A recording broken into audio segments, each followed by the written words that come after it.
Before we get into the development details, let's talk about what mobile is. We use the term mobile to describe a class of computing devices that are small and light, weighing usually less than a couple of pounds, and extremely portable. Typically have sensors, such as GPS, accelerometers, cameras, and are still computationally powerful, enough to do useful work. In our daily experiences, we will see them as smartphones, tablets, smartwatches, and even sometimes as glasses. We can get an idea of just how powerful mobile computers are by comparing them to a desktop PC. From the example in front of you, we can see that these devices have similar performance to PCs just 4 to 5 years ago. However, even though a modern mobile device is powerful enough to run a desktop class operating system, there are challenges a PC OS was never designed to face. In mobile computing, we face a restricted environment. Where energy is finite, our system is usually battery powered, we have less available processing and memory, and any inefficiencies in this area cost us precious energy. We have limited storage, requiring us to be more size conscious.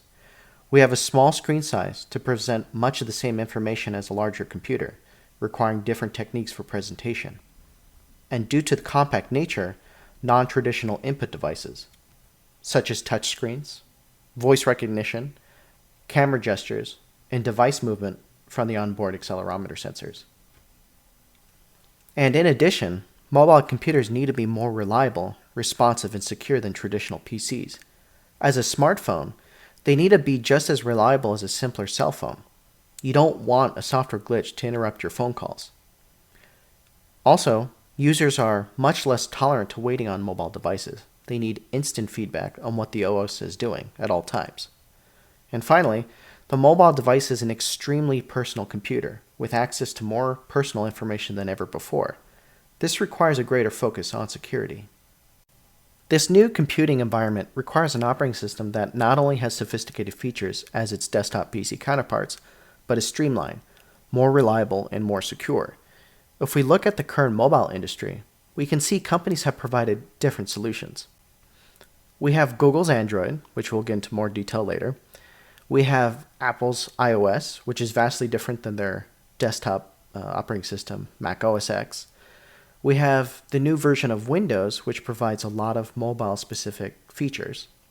And we have BlackBerry's proprietary BlackBerry operating system, which has always been mobile-centric. There are many more mobile operating systems, but we'll focus on the market leaders for now. We can also see that these operating systems require different programming languages and different development environments to create applications, which requires a lot of investment and time to learn. With these vastly different operating systems, how do we choose? Well, we can start by looking at the market share. Android makes up greater than 80% of the market share, while being a relative latecomer to the mobile OS world, introduced after Apple's iOS and BlackBerry. But it continues to grow. Why is that? Well, let's take a closer look and see what Android is. It is built on a great foundation, Linux 2.6, which is a mature, secure, flexible operating system that has been used on some of the smallest embedded computers and some of the fastest supercomputers. On top of this streamlined foundation rides the Dalvik virtual machine. It is optimized for mobile environments with code that is small in size and processor efficient. The operating system also includes mobile-specific APIs and libraries. Java is a mature, object-oriented programming language that was designed to fix many of the issues the designers saw in C++. It has automatic memory management features that allow a developer to focus on, developing. In addition, developing for Android is even more efficient. In a recent survey with mobile developers, it takes less time to develop apps for an Android compared to both iOS and Windows Phone. And because Android is built on Linux, it is very flexible.